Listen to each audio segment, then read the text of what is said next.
하나님 아버지, 참 저희들에게 말씀과 기도라고 하는 은혜의 통로를 주셔서 말씀과 기도를 통하여 하나님과 영교하게 하시고 또 하나님 뜻을 분별하여 살게 하심을 감사합니다.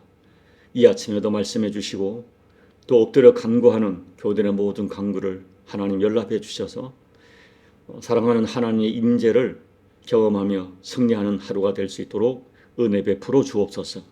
예수님 이름으로 간절히 소망하며 기도하옵나이다. 아멘.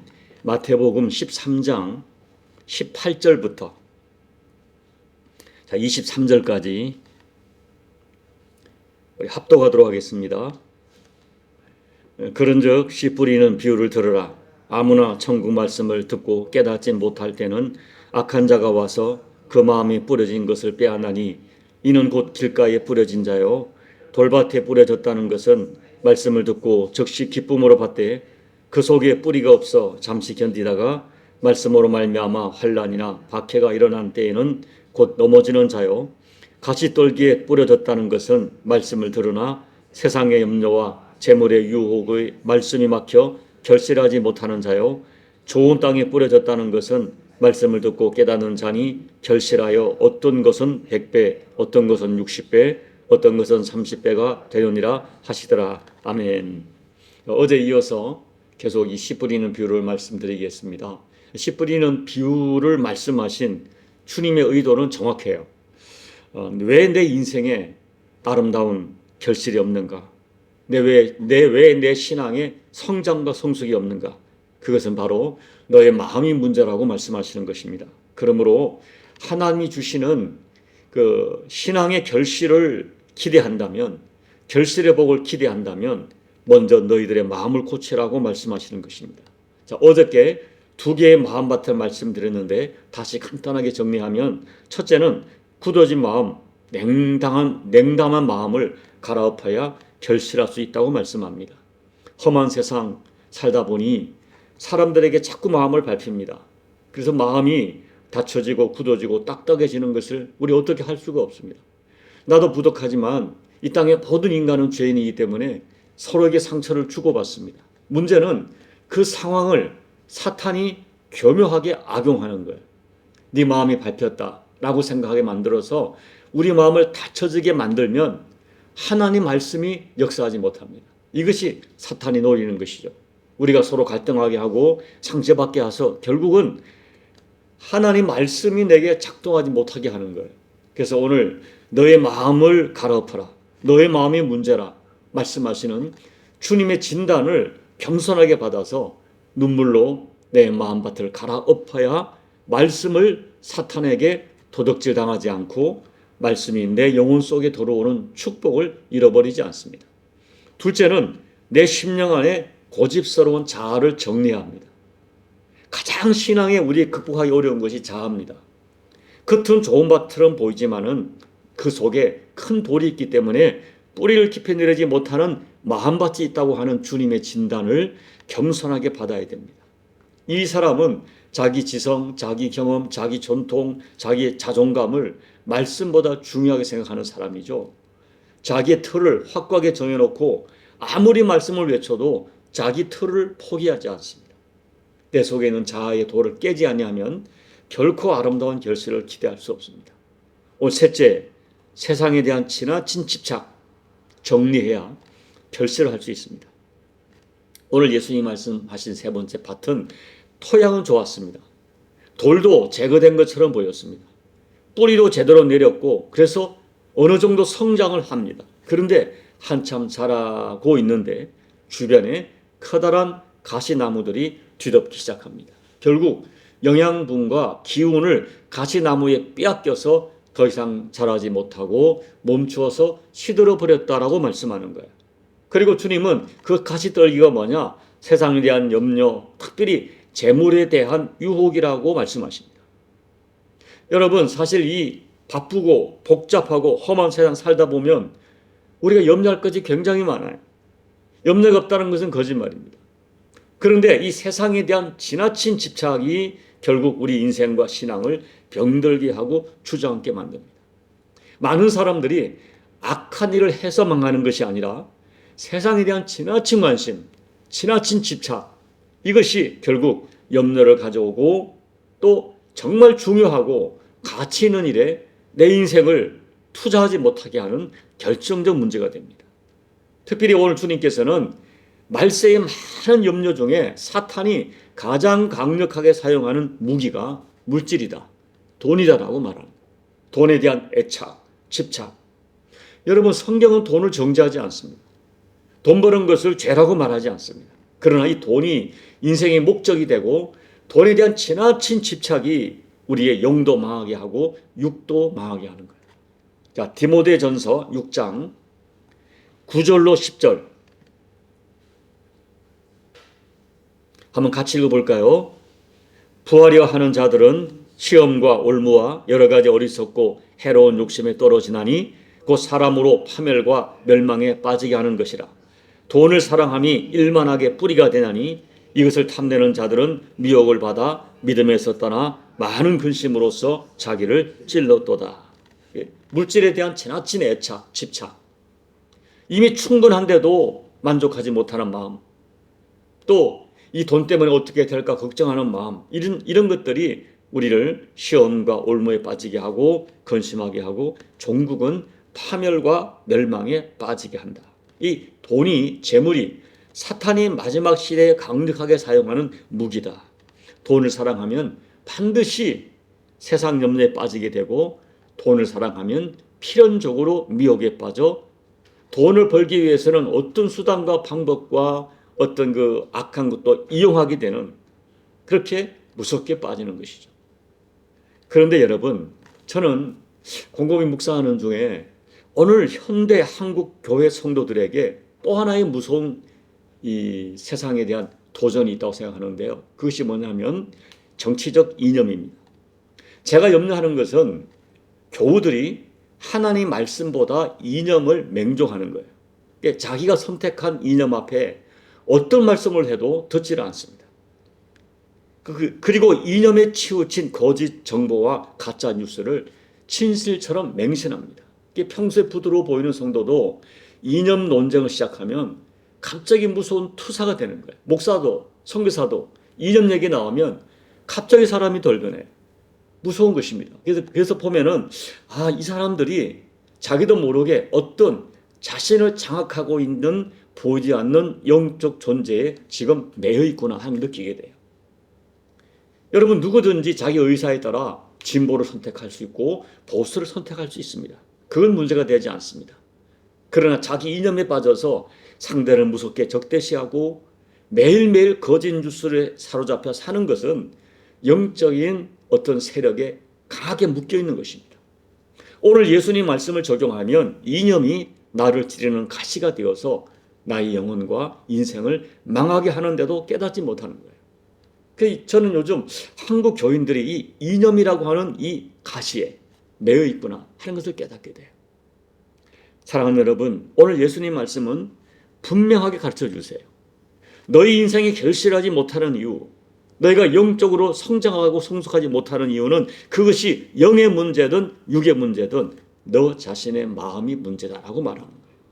내 안에 포기하지 못하는 자아, 고집스러운 나, 내 마음, 내 정신, 내 생각, 내 가치관이 세상의 실용주의에 굳어져서 그렇습니다. 그렇기 때문에 오늘 말씀으로 내 마음밭을 갈아엎어라. 주께서 말씀하세요. 호세아 10장 12절 너희가 자기를 위하여 공의를 심고 인애를 거두라. 너희 묵은 땅을 기경하라. 지금이 곧 여호와를 찾을 때니 마침내 여호와께서 오사 공의를 비처럼 너희에게 내리시리라. 데살로니가 교회는 짧은 시간에 그 아시아 지역에 소문이 날 정도로 그 아름다운 결실이 맺어진 교회였습니다. 그런데 그들이 신앙의 결실을 맺은 결정적 이유를 바라보면 성경은 정확하게 지적해요. 그들이 말씀을 받을 때에 사람의 말로 받지 않고 하나님 말씀으로 받았습니다. 하나님 말씀으로 받으니까 말씀을 두렵고 떨리는 마음으로 받았습니다. 그렇게 말씀을 받으니까 말씀이 데살로니가 교인들에게 역사했다고 증언해요. 말씀이 그들의 마음을 기경하니까 놀라운 변화가 일어난 것입니다. 여러분, 말씀이 내 심령을 기경하면 세 가지 변화가 일어납니다. 첫째, 하나님에 대하여 마음이 부드러워져요. 하나님에 대하여 말씀인 내 마음을 기억하면 가장 먼저 하나님을 향하여 막 마음이 부드러워져서 하나님 말씀이 사랑으로 들리고 감동으로 들리고, 그리고 그 말씀을 내 삶 속에 적용하니까 말씀에 하나님이 담아 놓으신 말씀의 능력, 말씀의 생명, 말씀의 약속이 실제가 되는 역사가 일어나요. 말씀에 내 마음을 기억하면 하나님에 대하여 늘 긍정적이고 열림고 사모하는 마음이 생깁니다. 둘째, 말씀에 내 마음을 기억하면 주변 사람에 대하여 정말 마음이 부드러워져요. 여러분, 하나님 말씀이 나를 기억하면 사람들이 좋아집니다. 여러분 주변을 보세요. 가족들에게 부드러운 마음을 가지고 계십니까? 교우들에게 부드러운 마음을 가지고 계십니까? 세상에 예수를 알지 못하는 사람들에 대해서도 마음이 부드럽습니까? 은혜 받은 사람, 신앙이 좋은 사람은 다른 사람이 아니에요. 마음이 부드러워져. 사람을 좋아하는 사람. 부드러운 마음이 옥토예요.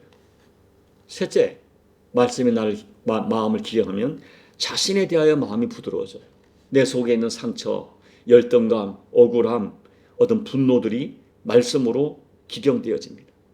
그리고 하나님 말씀으로 나를 보니까 내가 나를 용서해요. 내가 나를 있는 모습 그대로 사랑해요. 좀 부족하고 연약해도, 때로는 죄를 져도 하나님이 나를 보시는 시각, 말씀의 시각, 말씀으로 나를 보니까 자신에 대하여 거룩한 자존감이 생겨요. 누가 뭐래도 나는 하나님의 자녀입니다. 나는 누가 뭐래도 하나님의 백성입니다. 때로 실수도 하고 허물도 있지만은 나는 하나님이 사랑하는 존귀한 자녀예요. 예수님께서 자기 생명을 주실 정도로 사랑하는 존재가 나입니다. 이런 영적인 정체성에 대한 말씀이 선언하는, 말씀이 말씀하고 있는 자신에 대한 정체성에 대한 확신이 생기니까 자신을 소중히 여기고 자신을 함부로 다루지 않고 그리고 함부로 살지 않게 되는 것입니다. 정리하면 말씀이 나를 역사하면 하나님과 이웃과 자신에 대하여 마음이 부드러워집니다. 이제 말씀을 정리합니다. 사람들에게 밟혀서 굳어진 마음 말씀으로 갈아엎고 성령의 능력으로 갈아엎어야 돼요. 내 안에 자리 잡고 있는 이 고집스러운 자아, 여러분 이게 뭐라고 이렇게 붙들고 사는지 자아를 깨야 됩니다. 세상 가치관과 세상 이념, 세상 욕심으로 범벅이 된 내 심령 안에 가시던 물 성령으로 불태워야 돼요.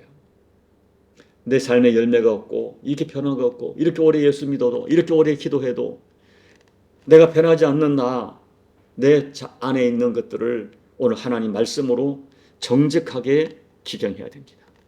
주님, 내 안에 인간관계를 인하여 굳어지고 냉담하고 닫혀진 마음을 기경해 주십시오. 주님, 왜 이렇게 고집스러운 내 안에 자리 잡고 있는 돌 같은 나를 성령의 능력으로 깨트려 주십시오. 내 마음을 덮고 있는 세상에 가시던 불이 있습니다. 성령의 불로 태워 주십시오. 기도하셔야 돼요. 여러분, 오늘 말씀 우리가 수없이 들었습니다. 한번 정직하고 진지하게 적용해 보십시오. 이런 사모함으로 간절히 하나님 앞에 엎드리고 간절히 성령님을 사모하다가 여러분의 인격 위에, 여러분의 영성 위에, 여러분의 사역 위에, 여러분의 가정 위에, 여러분의 남편과 여러분의 아내와 여러분의 자녀들, 또 여러분의 기업 위에 오늘 하나님 주시는 이런 신령한 결실들이 맺어지시기를 예수님 이름으로 축복합니다. 아멘. 우리 찬송가 190장을 찬양하겠습니다.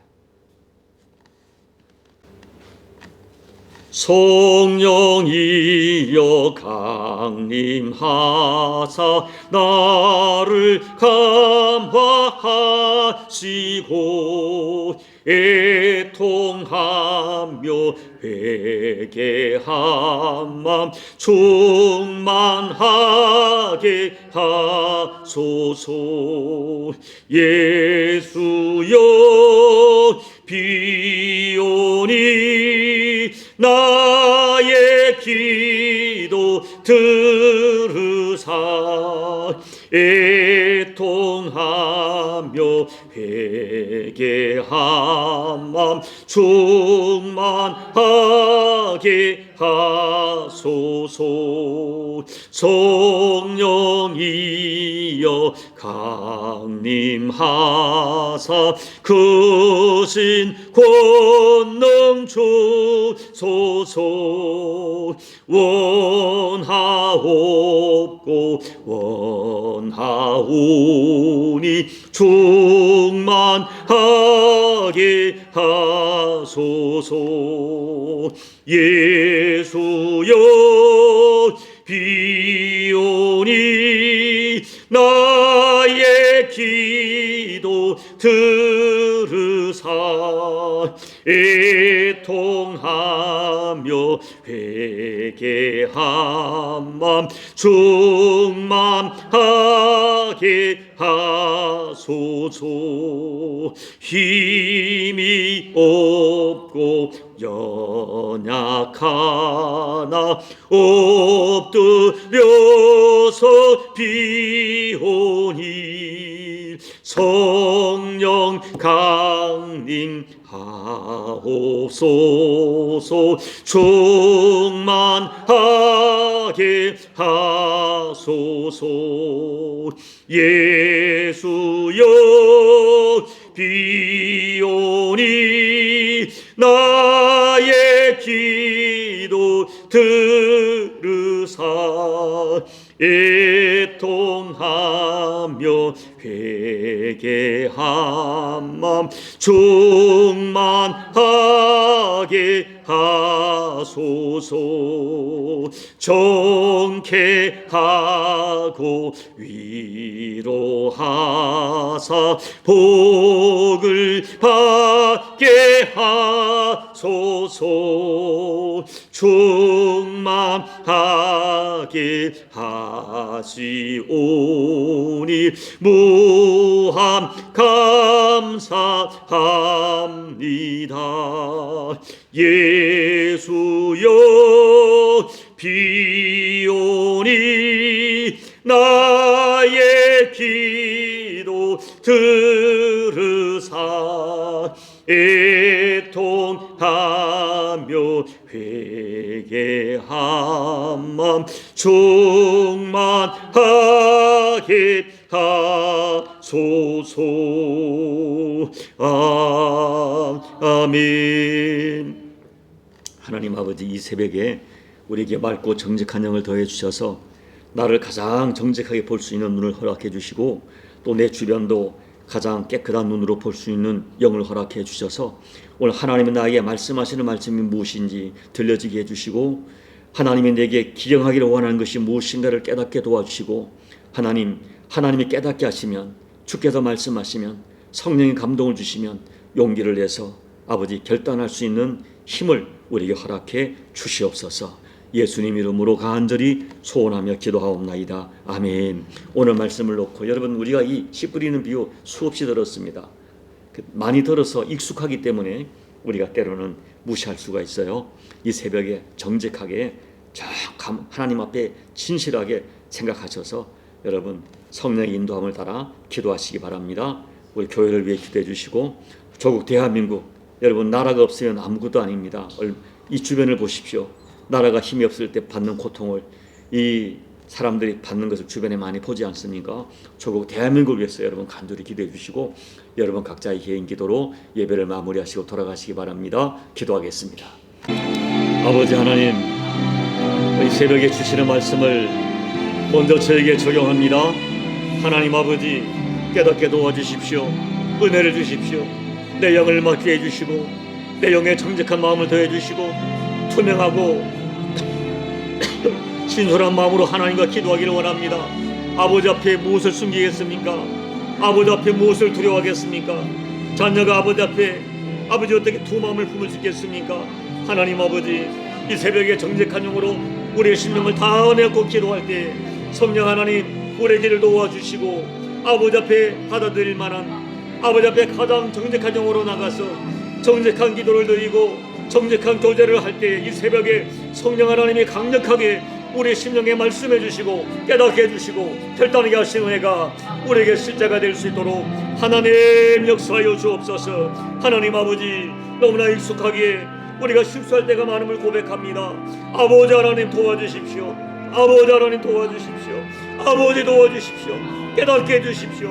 우리에게 은혜를 더하여 하나님 은혜가 마르지 않게 도와주시고 하나님의 생명의 역사가 우리 가운데 진행될 수 있도록 아버지가 말씀에 남아놓으신 말씀을 통하여 우리에게 원하시는 아버지의 마음이, 주님의 마음이 우리에게 실제가 되고 우리가 누려 실제하는 복이 될 수 있도록 하나님 이 새벽에 우리에게 깨달음을 주시고 이 새벽에 하나님과 가장 정직한 기도가 드려지고 가장 정직한 교제가 이루어져서 하나님의 임재를 경험하는 복된 새벽이 될 수 있도록 아버지 하나님 역사하여 주시옵소서. 우리 심령을 정직한 영으로 기경하여 주시옵소서. 그리하여 하나님과의 아름다운 관계, 내 주변과의 가족과의 아름다운 관계, 그리고 성도와의 아름다운 관계, 나와의 아름다운 관계가 실제하는 능력과 실제하는 축복으로 허락될 수 있도록 아버지 하나님 역사하여 주옵소서.